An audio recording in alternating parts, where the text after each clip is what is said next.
Kalau kita di Indonesia lagi nungguin iCar V23 masuk ke Indonesia, maka orang-orang yang ada di China lagi nungguin mobil ini.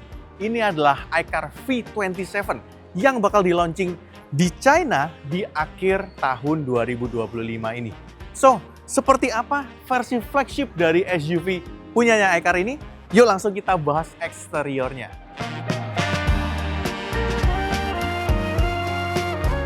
Hai guys, welcome back to AutoNet Max dengan saya Satria Katana dan di sebelah saya sudah ada iCar V27. Atau sebenarnya kalau di pasar global pakai namanya ini ya, iCaur. iCar. Gimana sih bacanya? Ya gitulah pokoknya begitu ya. V27 ini adalah sebuah SUV flagship untuk keluarga dari iCar dengan dimensi panjang 5 meter. Sebenarnya sih dimensi panjangnya nggak sampai 5 meter ya, 4,9 something. Tapi seperti biasa, di bagian belakang, di bagian kondenya, itu biasanya ada box, atau khusus di mobil ini, benar-benar diganti konde. Ada ban cadangan di bagian luarnya. So, kita akan bahas ya eksterior seperti apa, karena sebagai quote, kita udah nyobain mobilnya, pakai off-road beberapa waktu yang lalu, nanti videonya akan terpisah, tapi kita nggak diperbolehkan nge-shoot di bagian interiornya. Pun begitu kali ini kita nggak bisa masuk ke mobilnya karena mobilnya dikunci. So, kita bahas aja ya, spesifikasi teknis yang kita udah tahu sekarang, plus eksteriornya. Oke, bagian depan dulu ya. Udah jelas nih, SUV yang bongsor ini tongkrongannya maco banget gitu ya. Dengan kap mesin yang tinggi banget ya, sedada saya ini tingginya. Dan kap mesinnya ini ada tarikan-tarikan garis yang bikin dia kelihatan muscular, makin maco ya. Lampunya dia bikin kotak kayak begini ya. Dengan DRL yang dibikin bulat tapi kepotong di bagian atas, plus di bagian tengahnya ini ada lampu utamanya berupa proyektor. Ya, desain yang mungkin banyak orang akan ngomong ini mirip dengan Defender. Ya nggak salah sih, emang ada beberapa kemiripan. Nah, di bagian tengah dia ada logo dari iCar atau iCaur-nya, dan warnanya ini kuning menuju ke orange gitu ya. Dengan permainan ornamen di sini di grillnya warna hitam seperti ini. Hitamnya pun hitam gloss. Jadi ini bikin kita ingat sama FJ Cruiser ya. Permainan warna yang candy, yang mencolok, tapi dengan permainan warna hitam, dan kalau FJ Cruiser juga ada warna putih gitu ya. Di bagian bumpernya ini dibikin kesannya tough gitu ya. Jadi pahatannya itu mengotak dan juga tajam di sini. Dengan warna hitam gloss seperti ini, ada warna silver di bagian tengahnya juga. Di bagian bawahnya ada skate plate juga warna silver. Agak lebih gelap gitu ya silvernya ya. Dan di bagian samping-sampingnya sini, dia bikin kayak ada beberapa sirip gitu ya. Ada fan-nya bisa masuk, bisa lubang seperti ini. Dan tentunya masih ada sensor-sensor di bagian bawahnya seperti ini. Overall, lihat tampilannya sih kelihatan cakep ya. Dan di sini, ini kayaknya lampu sen atau reflektor saya nggak tahu ya. Karena lagi-lagi mobilnya nggak nyala ya. Jadi kita nggak bisa lihat apakah ini lampu sen atau hanya reflektor doang. Kayaknya sih reflektor ya. Tapi kesannya sih kelihatan keren gitu loh. Ya, itu di bagian depannya. Nggak lupa juga ada kamera. Di bagian atasnya juga ada kamera untuk ADAS. Dan di bagian bawahnya dia ini ada sensornya atau radarnya. Tentunya untuk sistem ADAS-nya. Kita lihat ke sisi sampingnya. Apa aja yang menarik.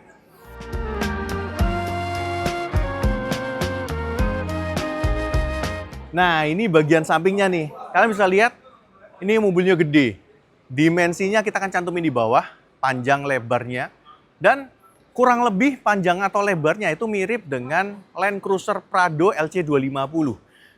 Plus, ini nih, pilar D-nya, lekukannya, emang mirip LC250. Mungkin terinspirasi, ya kita nggak tahu. Atau mungkin ada kesamaan ide, ya kita juga nggak tahu. Yang jelas, ya mobil ini tampil seperti ini.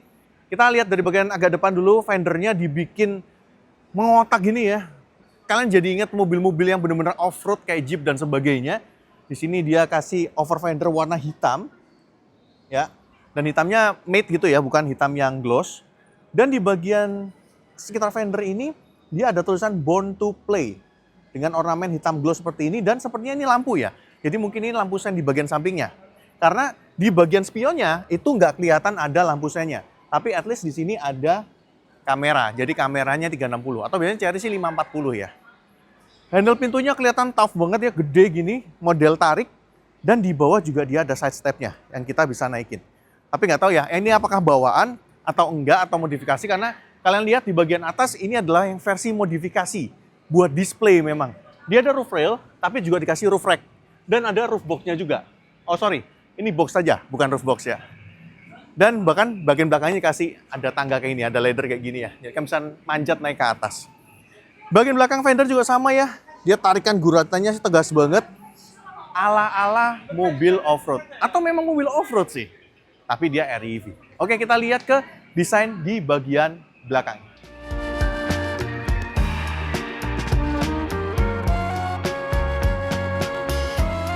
Oke guys, ini bagian belakangnya. Dan yang pertama tentunya ada konde. Dan ini konde ini sebenarnya replacement ya. Kalian bisa beli yang pakai konde kayak gini, yang emang bawa ban.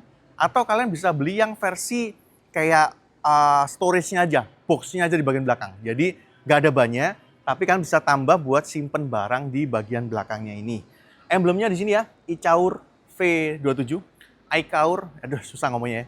Lampu belakangnya, ini somehow malah ngingetin saya sama mobil-mobil dari Jeep.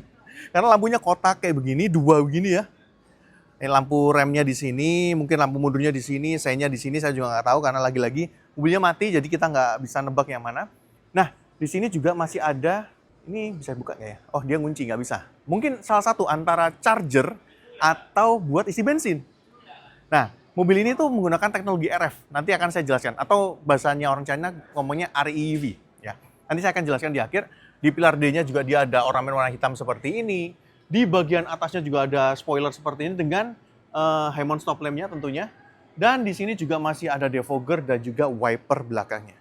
Bumper belakangnya lagi-lagi menyesuaikan dengan bagian depannya tadi ya. Dibikin rugged kotak gini ya, kesannya tough dengan ada sensor-sensor parkirnya juga.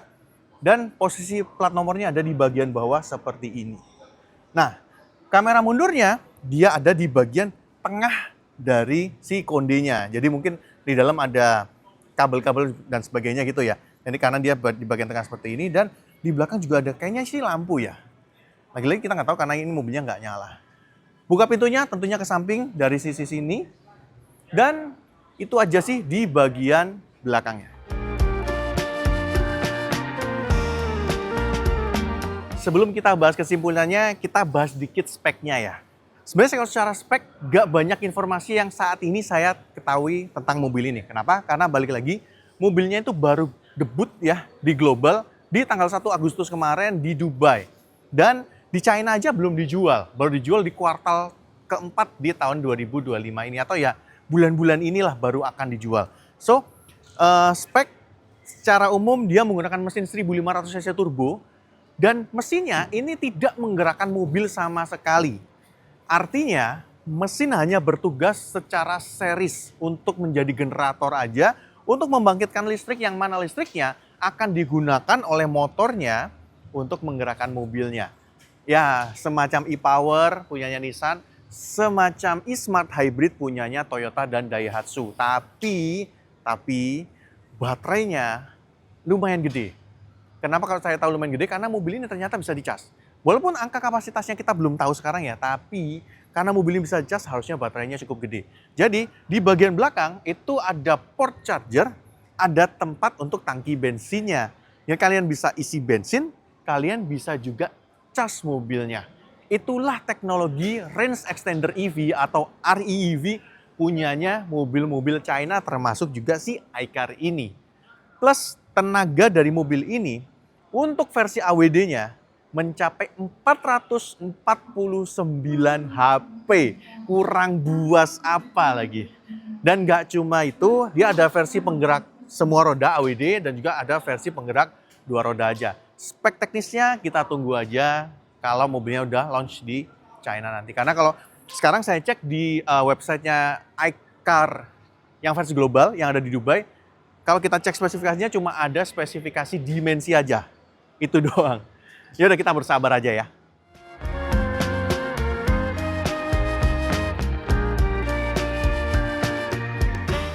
Oke, jadi setelah kita melihat langsung eksteriornya, dan kita juga udah nyobain mobil ini ya di jalan off-road beberapa hari yang lalu. Nanti videonya akan ada terpisah. Lalu kita mau simpulin nih, buat siapakah mobil ini? Pertama udah jelas buat kalian yang kepengen sebuah SUV yang anti mainstream aja gitu, yang mungkin bukan SUV yang banyak banget di jalan.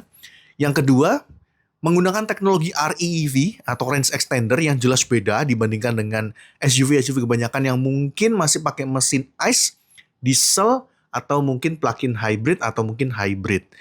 Yang ketiga, mungkin kalian yang kepengen nyoba-nyoba untuk off-road tipis-tipis atau baru mau mulai untuk mulai main off-road. Karena mobil ini kita udah nyobain juga dan dipakai off-road cukup effortless. Ya walaupun sebenarnya buat kalian pecinta off-road kalau kelihatan effortless malah kayak nggak ada seninya gitu ya. Tapi ya balik lagi mungkin mereka menyasar untuk konsumen yang baru pertama kali pengen nyobain off-road. Itu sih sebenarnya. Jadi gimana menurut kalian? Apakah V27 ini wajib untuk masuk ke Indonesia, menemani si V23 yang juga akan segera masuk ke Indonesia? Komen aja di kolom komentar di bawah. Dan menurut kalian cocoknya dengan teknologi REEV ini, harganya berapa untuk pasar Indonesia?